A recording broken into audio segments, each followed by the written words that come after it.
5, 4, 3, 2, 1, fire.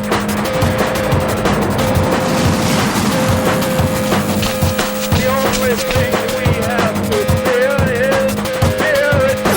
Mile 18. This is Endurance Nation. Free resource alert.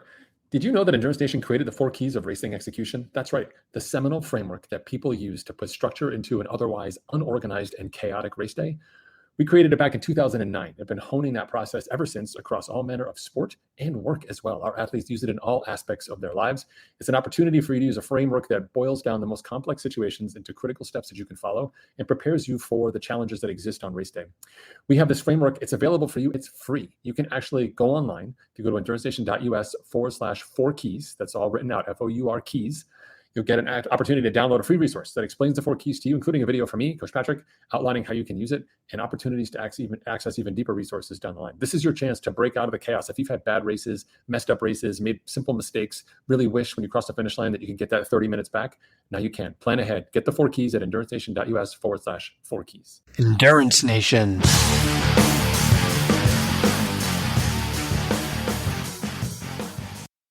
Hey everyone, it's Coach Patrick. Time for another live episode. And today I'm going to talk to you a little bit about holiday nutrition. Now, I've been at this endurance game for 25 years now, quarter century time. And I got to tell you, I've never really nailed a holiday. Maybe, no, actually not even that one. So there you go. There you have it. That's the end of the episode. Cut, roll, wrap it up. No way we're doomed. You're not doomed. It's okay. So the holiday season brings with it plenty of opportunities to reflect, to reconnect with people you haven't connected in a while, whether you go home, see your friends, go home, see family, stay where you are, get together with new people, or just get a chance to break out of the normal cycle. There's a lot of positive things that come with what a holiday season means.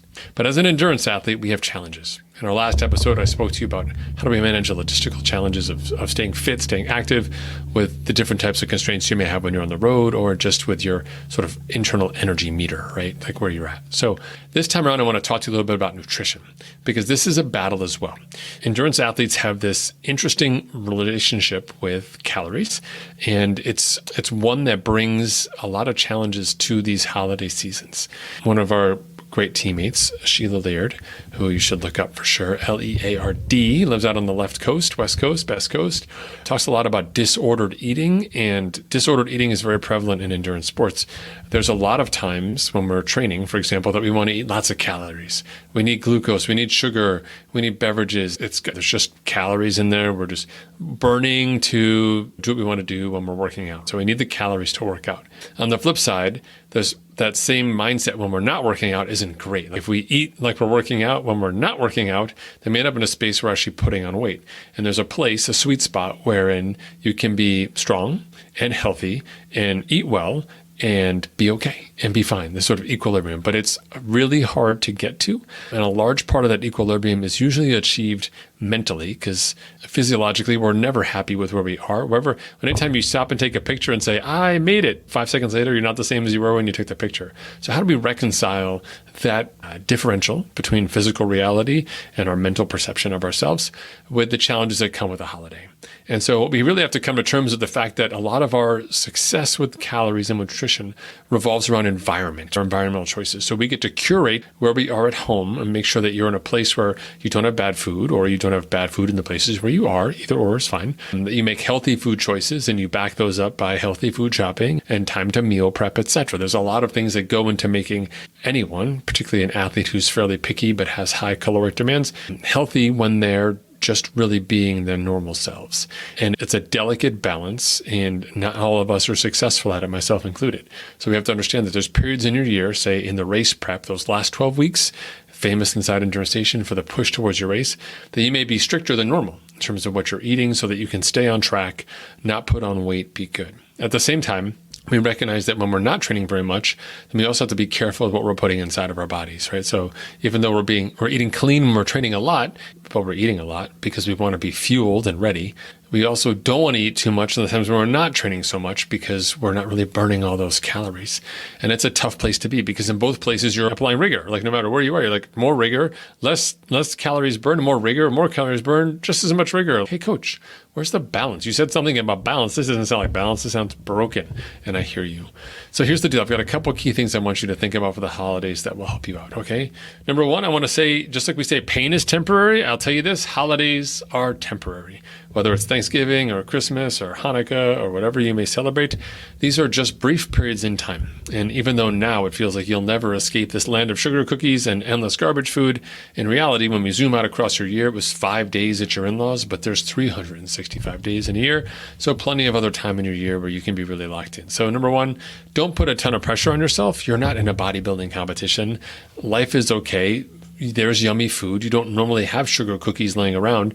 Maybe it takes you back to your childhood. Ooh. Maybe there's a cake or a pie or a really good cut of roast or stuffing that you would like to have because it's just yummy and your mom made it and now's the time. And come on, it's the holidays, right? It's just really low key. So if you're in a place where you're satisfied enough with where you are as a human and you're okay letting your guard down a bit, I'm here to tell you the holidays are temporary. It'll be okay. We talk about them all year long and how crazy Aunt Edna was and all the things that happened. But at the end of the day, it's just a couple days.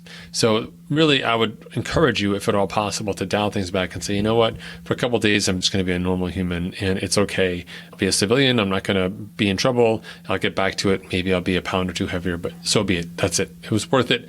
Not ruining vacation, not making my in-laws buy special food for myself, not preparing blended meals instead of my regular scheduled dinners.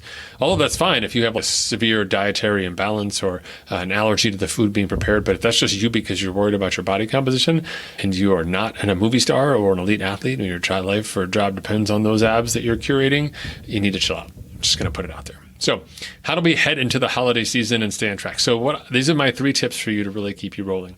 Number 1, start smart. So make sure you have a good breakfast. And this is okay. I do this all the time. I bring a protein mix with me. It's a shakeable protein mix, so I don't need a blender to wake everybody up. But I make sure that every morning I have a good dose of protein, anywhere between 15 and 30 grams of protein, so 1 or 2 servings. I can mix it with water or milk, whatever it is that I want. Sometimes I have a banana there as well. But I just know every day I'm starting off with just good protein in my body. Protein is fairly scarce when you're traveling, and most of the holidays aren't around protein. Maybe they are in some countries, but where I'm from, most of it involves around carbohydrates. And so those are abundant, like whether we're snacking before we eat or we're snacking after we just ate when we should be deserting, but we're actually still snacking because the real meal, that was the fake meal, is coming later. And it just seems to be this sort of orgy of calories and food.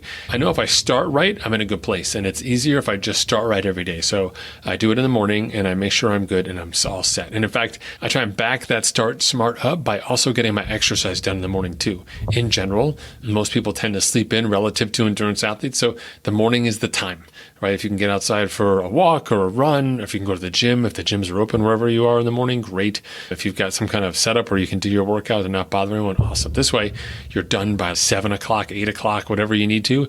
You can still have your full day, but you had great protein in the morning, a good start nutritionally, and you got your workout done. The rest of the day, we're good. Like you did all the things you need to do, and now you can just focus on the aspects of being smart with your nutritional choices.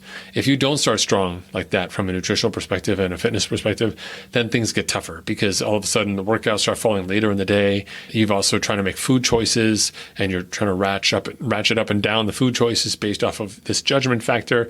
Whereas if you start smart, you're good. So when you go away this holiday season, just plan those breakfast and prepare for it. I take my powder in a bag, I put it in my backpack, no one knows it's there, it's all good, all set, right? So just make sure you're all set in that regard. Also pack all the equipment you need to do that early morning training, okay? The second thing that I recommend you do in the holiday season is to finish strong. And I don't mean close out your day with a workout when everyone's watching Christmas Vacation or whatever holiday traditions you may have inside your house. I'm not suggesting when everyone else is off going to view the lights or spend some time together, go for a nice walk, that you need to go do P90X or something like that. What I am saying is that the end of the day is where weakness strikes. So you have food all day, and there's this piece of pie, you had a piece, you're like, that's great. Should I have 2? You're inside your brain, you're like, probably not. And also, it's not just should I or should I not have this extra pie, but there's also all these other people here, and me having like multiple pieces of pie when there's other people who may want pie, maybe not so great. But later in the day, the pie is sitting in the fridge helpless, and everyone else is off in another room playing a board game or doing something, and you're like, this pie is mine. No one will know. I'm a pie assassin. I'm coming in to take it. I'll make a small enough cut that no one will know that I took the pie. Or maybe you're like, forget that, I'm going to eat it with a fork. I'm going to let everyone know that I murdered this pie and it's mine just by displaying this brute attack on this poor baked good. Whatever your strategy may be, these things happen later at night. And so you need to finish strong. And just like starting smart at the finish strong at the end of the day is set yourself up for success by putting all of those baked goods away. So in my house, I can't necessarily get rid of all the yummy food. My family likes the yummy food. That's fine by me. That's their choice. So I will often take that yummy food when it's particularly tempting for me, and I just put it away. Halloween candy goes in the pantry. Baked cookies that someone just made, there you go. If they're warm, we can eat them. Otherwise, we put them away. We just don't leave them laying around all the time because you just want to eat them. And if I don't see them, I'm not thinking about them and I'll be fine. I'd rather leave out fruit, vegetables, water, healthy beverages, whatever that may be. But I take away the temptation. So do the same thing when you're traveling. Just put those bad things away. Or if that's not possible, then remove yourself from where all the bad things are. For me, I usually do my work in the kitchen when everyone else has left the kitchen late at night at my in-laws. The kitchen is where they keep all the food. Not so good. So I have to relocate to a different area or put all the food away. So finish strong by saying, I'm going to eliminate all the things that tempt me and I want to be healthy. And for generally speaking, that's generally 8 p.m. on for me. I'm an early to bed kind of person, but just making sure that I don't make bad choices after 8 p.m., I'm pretty good in that regard. So just being strong there. So I'm not saying be strong all day. That's practically impossible and also just makes you really grumpy. But instead, be strong when it matters most, which is when you're normally the weakest, which is to say, sort that out so that you're not making those bad choices. Hey, you might have bat 1,000 on this one out of 4 nights away. Maybe 3 of them are good, one's bad. That's better than having 4 bad nights, right? So we just don't normalize that type of or unilateral food selection or assassination, as I was describing earlier, by just making sure you make healthy choices to set yourself up for success, okay? Now, in between those two things, we want to stay active. And this is the hardest part for a lot of people, but it's also important. Even though your metabolism might not be raging at the same level as it is when you're doing your 3 workouts in the morning, plus like squat thrusting with your baby at Pilates and like carrying the water bottle around at work like Thor. I get it. You've got all these active points in your day. That's awesome. But when we're on vacation, different set of rules apply. Maybe your relatives aren't that active or the weather's not conducive to it, or there's just other things happening that you have to stay inside, be quiet, whatever it is. I get it. So in these environments, we just want to find some way to stay active. So in an ideal sense, you're getting about an hour of some kind of walking. If you've got a step threshold, for me, I've got about 10,000 steps a day. That's just being on my feet all day doing stuff, but also a good hour worth of walking as well. Sometimes even a short run can get me there. Whatever that threshold is for activity of you, we want to do it. And it can be as little as a brisk walk, but it's something that we do want to commit ourselves to. Just challenging your metabolism throughout the day. If you can't get it in the morning, it does make a difference.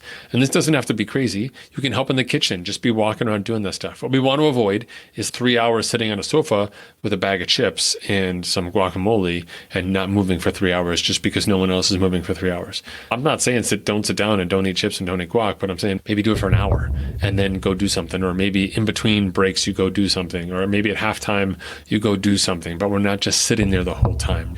Even sports events can be pretty boring. Plus all those advertisings, it's not good for you, right? Anyway, so those are my 3 points for you. So start smart, and that means nutritionally and from an activity perspective, finish strong by removing those temptations or removing yourself from the place of temptation. And then finally, stay active. Do whatever you can to just keep things rolling throughout the day. It does help make a difference for you metabolically. You'll be surprised that if you're able to stay strong and moving throughout the course of your travel, you'll actually do really well for yourself. In some cases, many people end up spending more time moving when they're away than they're at home, because home is that comfortable environment and you really keep yourself busy. One of the top secret ways that I stay active when I'm on the road is I help people wherever I'm at doing stuff. My in-laws need some tree branches picked up, or they need the lawn taken care of. They got to hang up drapes, or they're remodeling something, or my mom is the same way. Hey, I'm helping you. Help me help you, which actually helps me stay active. Worst case scenario, I've got to finagle half an hour to myself, but I can be pretty convincing, but also can get my stuff done in half an hour if the tea hits the fan, and that's not a Christmas dish around here, but it does happen on the holidays. Real things do happen. So we do try to strike that balance. So don't beat yourself up nutritionally about the holidays. This is a once in a lifetime opportunity. You do not know when you will have another holiday with these people in this scenario again. And it's an opportunity for you to reflect on that. Also, just respect what you built outside of this space, because you built a great level of fitness and attention to detail and rigor that's going to make you successful across the course of a year. But we don't want to waste all that energy now. Are we going to fight Aunt Edna about whether or not you're going to have some of her special almond pie, when really we need to use all that energy like later, 6 weeks out from your race, when your friends want to go on like a drinking bender for the weekend, and you're like, I got this other workout I need to do. That's when you need willpower. And Edna just wants you to have a piece. Just have a piece. You don't need the whole thing. Just have a little piece of it. It's going to be fine. All right. All right. On behalf of all pies stored in the fridge late at night, please be gentle upon them. And I look forward to talking to you in our next episode. Have a great holiday season. Travel safe. Be smart. Stay active. Be kind. And I'll see you on the other side. Take care. Endurance Nation.